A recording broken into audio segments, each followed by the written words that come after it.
Hey Matt, here at the Roswell Pro Audio booth. You've got a lovely collection of mics. New ones here for the show? Yeah, hey Nick, thanks for coming by. So this is Roswell Pro Audio. We have a new mic. It's new at this show. We actually introduced it at AES in October. So that's just a couple of months ago as we record this. So the new microphone is called the Mini K87, and I have that mic right here. Good. So this is a large diaphragm condenser in a very small package, hence the name Mini. And it's a K87 type capsule, and we have a transformerless circuit that we've designed that has some equalization built into it. So the result is that the microphone has a very, very flat and smooth frequency response with just a tiny hint of openness around 10 kilohertz. So it's not hyped or exaggerated or over bright, as are a lot of microphones at the lower end of the price spectrum. This microphone is shipping now, and it's the street price is $399 US. And so we look at this as kind of our do almost everything mic.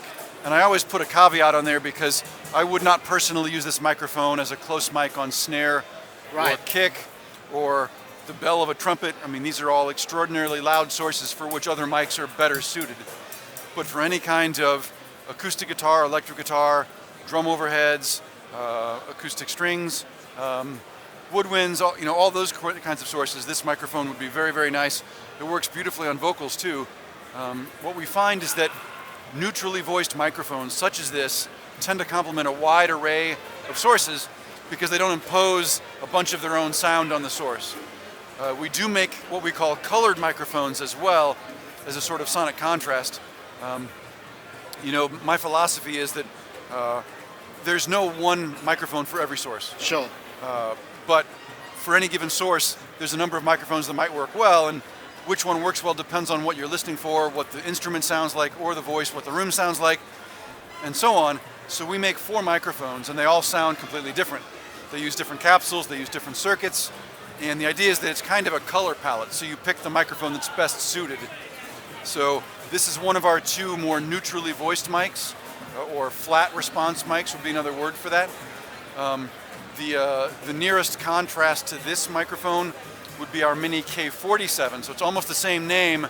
It's a different color in 2 ways. It's literally a different color, but it's also it sounds different. It's a different sonic color. What's the pattern on this guy? Just out of interest, what is it? These are all cardioid. Cardioid. Yeah.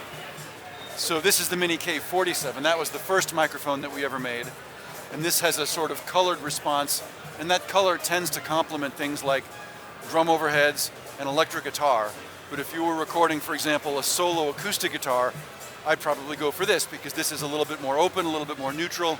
If you needed to punch an instrument through a busier mix, I'd probably go for the Mini K47 because that's what that excels at. So it's cardioid. Has it got any other kind of roll-off or pad or any of that sort of stuff? No switches, no buttons. A lot of those kinds of features end up compromising the sound in some way. Right, okay. And we didn't want to compromise the sound in any way, so we made it simple to use, small, easy to position, and that's it. So yeah, street price $399. It's the Mini K87. Thank you very much. You're welcome.